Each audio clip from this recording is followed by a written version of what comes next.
누가복음 7장 11절 23절까지요.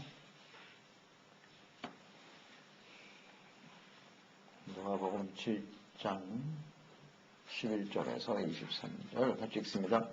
그 후에 예수께서 나인이라는 성으로 가실새 제자와 많은 무리가 동행하더니 성문에 가까이 이르실 때에 사람들이 한 죽은 자를 메고 나오니 이는 한 어머니의 독자요 그의 어머니는 과부라.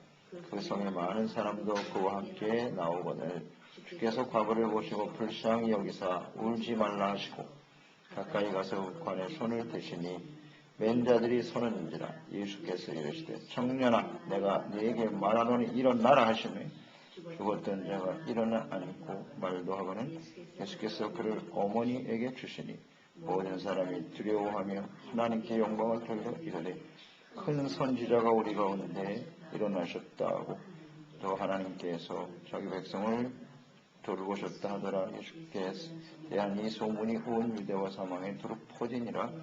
요한의 제자들이 이 모든 일을 그에게 알리니 요한이 그 제자 중 둘을 불러 주께 보내어 이르되 오실 그이가 당신이 오니이까 우리가 다른 일을 기다리오리이까 하라 하며 그들이 예수께 나아가 이르되 세례 요한이 우리를 보내어 당신께 여쭈어보라고 하기를 오실 그이가 당신이 오니까 우리가 다른 일을 기다리오니까 하더이다 하니 마침 그때 예수께서 질병과 고통과 및 악귀 들린 자를 많이 고치시며 또 많은 맹인을 보게 하시는지라. 예수께서 대답하여 이르시되 너희가 가서 보고 들은 것을 요한에게 말하되 맹인이 보며 못 걷는 사람이 걸으며 나병 환자가 깨끗함을 받으며 피 먹은 사람이 들으며 죽은 자가 살아나며 가난한 자에게 복음이 전파된다 하라.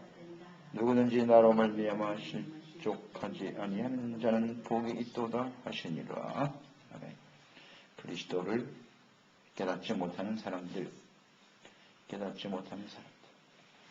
장래 행렬을 예수님께서 가시다가 만나셨어요. 예수님께서 많은 기사와 이적을 행하시고 또 하나님의 말씀을 전파하고 가르치셨는데요. 많은 사람들이 이런 일들을 경험하면서 예수님께서 그리스도다라는 사실을 하나님의 아들이라는 것을 잘 이해하지 못합니다. 깨닫지 못하는 게 참 안타까운데요. 오늘도 역시 장래 행렬을 만나는 예수님, 주님이 어떤 분이신가를 잘 보여주고 계시죠. 죽은 사람을 살려냈단 말이에요. 그러니까 이런 일들을 통해서 많은 사람들이 예수님을 좀 그리스도로 알고 바르게 섬기기를 주님 간절히 원하시는 것입니다. 장래 행렬을 만났을 때 많은 사람들이 따르고 있었고 슬퍼하고 안타까워하고 있었죠. 그때 예수님은 그 슬픔을 아셨어요. 그래서 그 여인이 과부였다는 사실과 그 아들이 독재였다는 거죠. 예수님이니까 아시겠죠. 그 슬픔이 얼마나 클까. 절망과 좌절이 얼마나 클까. 제 마음속으로 느끼시는 거죠. 그래서 그 과부를 주님께서 불쌍히 여기셨다. 그러니까 예수님의 마음은 언제나 이렇게 불쌍히 여기시는 마음, 긍휼히 여기시는 마음이에요. 그 마음을 그대로 느끼시는 거예요. 이렇게. 우리가 느끼는 아픔과 절망, 좌절, 고통 다 그대로 느끼세요. 느끼시고 그냥 지나가실 수가 없어요. 그래서 울고 있는 그 어미에게 가서 울지 말라. 그래서 단순한 위로가 아니죠. 그 문제를 근본적으로 해결해 주실 수 있는 분이 예수님이세요. 울지 마라. 그리고 불쌍히 여기서 관에 손을 대시니 청년이 일어나죠. 청년아 일어나라. 말씀 한마디에 벌떡 일어나는 거죠. 그러니까 이런 모습을 이제 보는 거죠. 사람들이 봅니다. 어떻게 이런 일이 일어날 수 있겠는가. 깜짝 놀랐죠. 근데 사람들의 반응을 보면 이 일을 보면서 하나님께 일단 영광을 돌렸어요. 영광을 돌리고 두려워했다 그랬죠. 두려워하고 하나님께 영광을 돌렸다. 큰 선지자가 우리 가운데서 일어나셨다. 이렇게 반응했네요. 큰 선지자. 여기 그리스도의 하나님의 아들이라고 고백을 못하고 있죠. 그런 선지자라고만 고백하고 있습니다. 또 하나님께서 자기의 백성들을 돌보셨다 하더라. 이런 표현을 보면 예수님이 오실 때까지 마지막 선지자가 말라기죠. 말라기 이후에 한 500년 가까이 예수님 오실 때까지요. 선지자가 없어요. 선지자가 없었다는 얘기는 선지자의 역할은 하나님의 말씀을 전해주는 거잖아요. 하나님의 말씀을 전하고 하나님의 뜻을 전하는 것이 선지자죠. 그런데 선지자가 없었어요. 그래서 이들은 정말 말씀에 갈급해하고 있었고, 그래서 하나님이 우리를 버리셨는가? 이런 생각을 하고 있었단 말이에요. 로마의 압제하에서 고통당하고 있는 자신의 백성들에 대해서 하나님은 침묵하고 계십니다.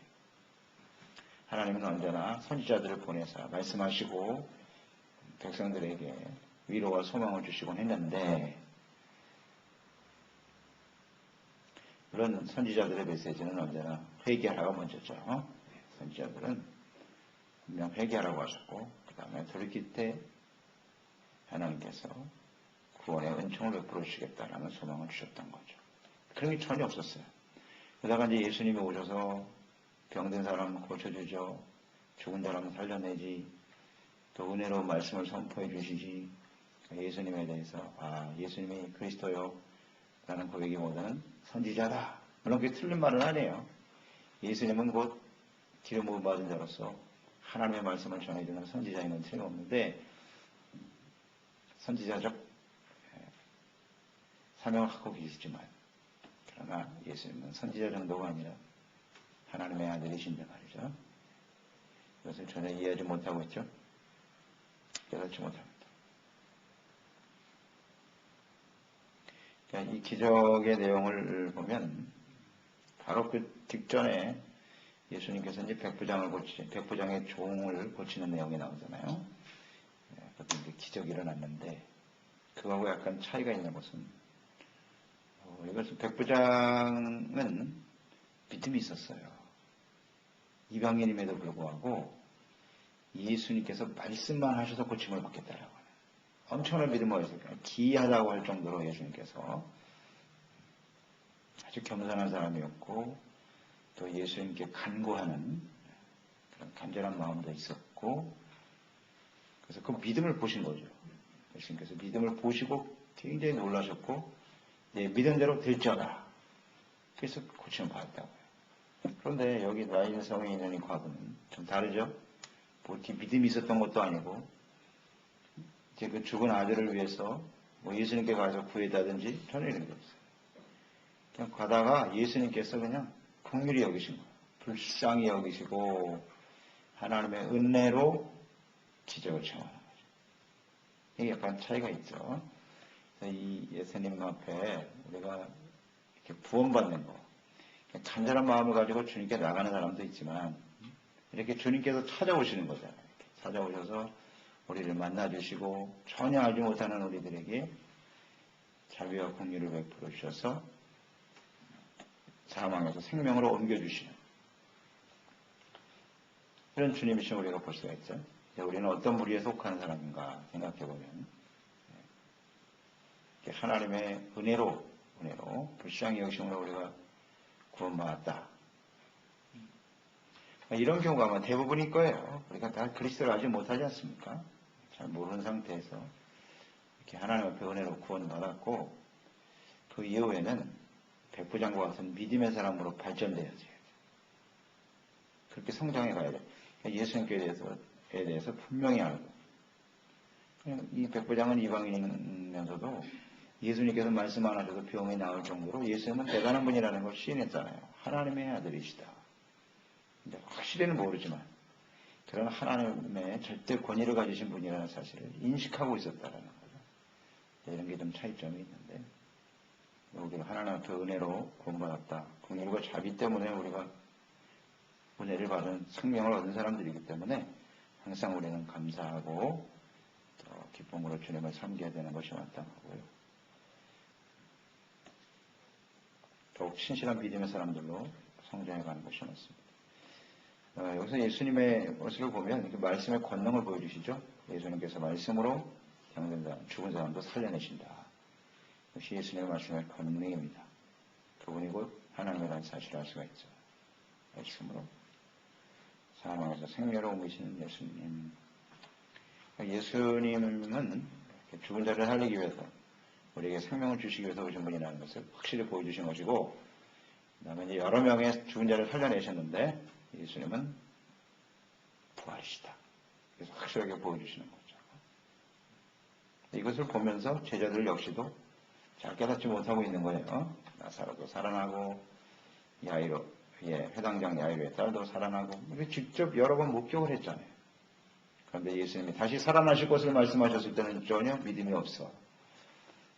안타까운 일인데요. 우리가 그리스도를 바르게 하는 거예요. 하나님을 바르게 하는 것이 대단히 중요하다. 그것을 깨닫게 됩니다. 그리스도의 힘을 깨닫지 못하는 사람들, 눈으로 보면서도 전혀 깨닫지 못하고 있다는 거예요. 19절 이하에는 이제 세례 요한에 대한 이야기가 나오죠. 세례 요한이 예수님의 증거한 이후에 고기에 갇혀 있었죠. 헤롯의 눈에 나가지고 헤로디아와 헤롯의 죄를 지적하다가 회개하시오 하다가 너나 회개하라. 그리고 갇혔어요. 오랫동안 감옥에 있었단 말이죠. 예수님 계속 사역하고 계셨고, 근데 세례 요한이 제자들을 불러다가 예수님께 보냈습니다. 오실 그이가 당신이십니까? 당신이 그리스도이십니까? 우리가 기다렸던 메시아가 맞나요? 의문이 생겼어요. 세례 요한이.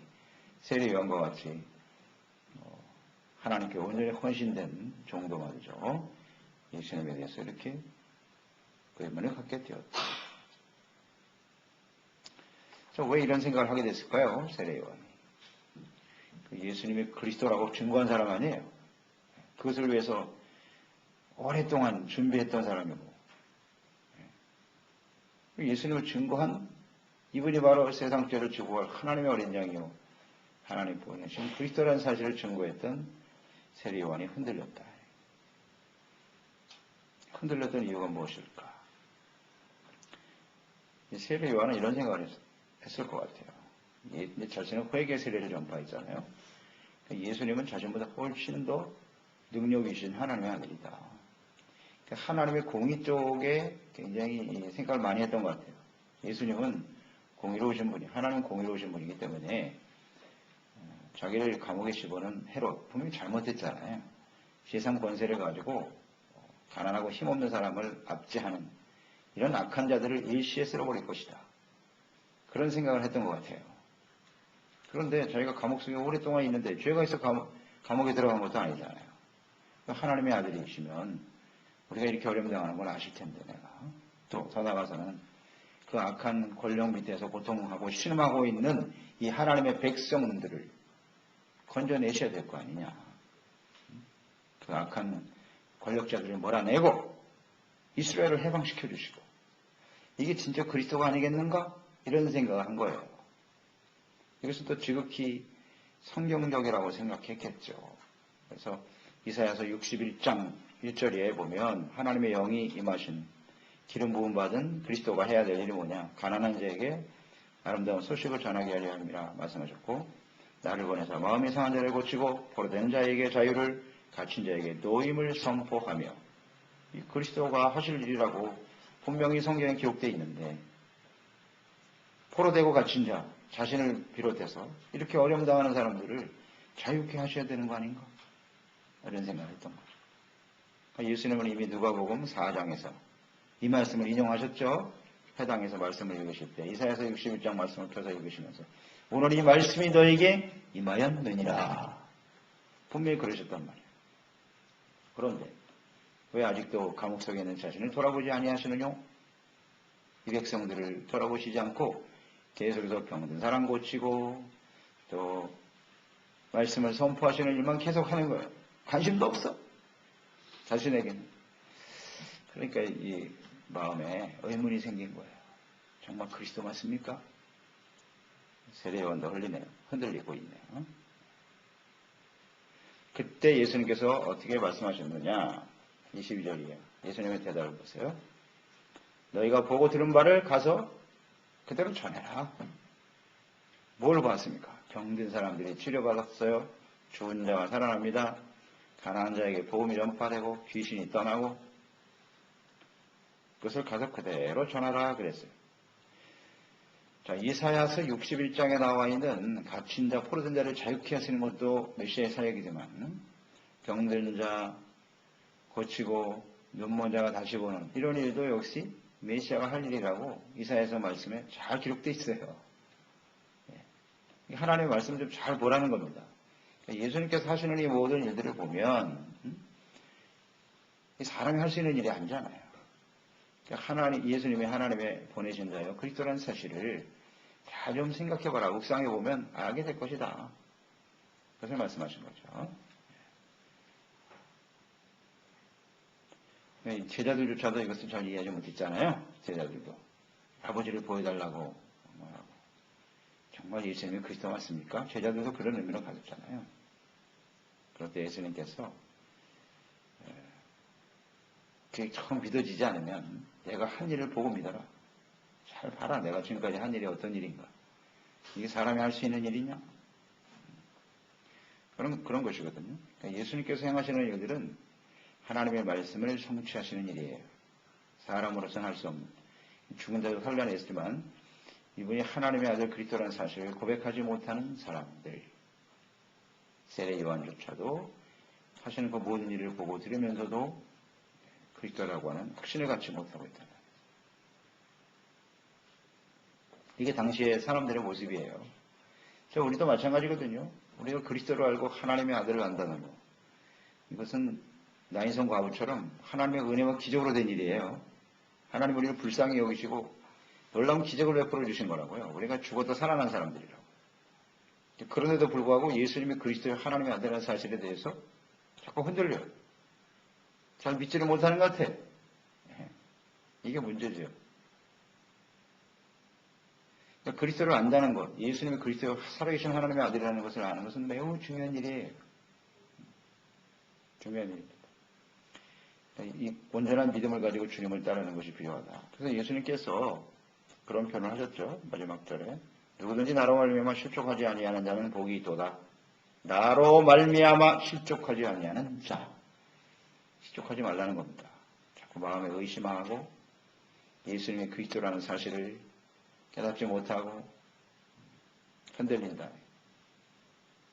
실족하지 않는 자는 복이 있도다. 그러니까 끝까지 예수님이 그리스도요 살아계신 하나님이라는 사실을 믿고 따르는 사람은 복이 있는 것입니다.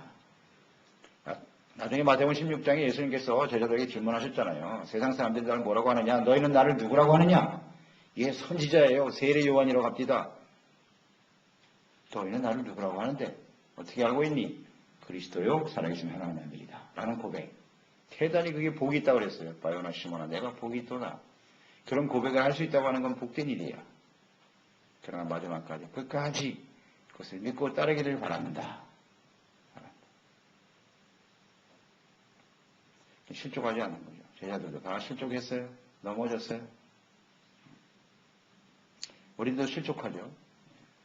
하나님을 믿고 그리스도를 안다고 하지만 결정적인 어려움이나 시련이 다가오면 또 그리스도가 예수님 그리스도라는 사실을 증거해야 될 때 그것을 담대하게 전하지 못하지요.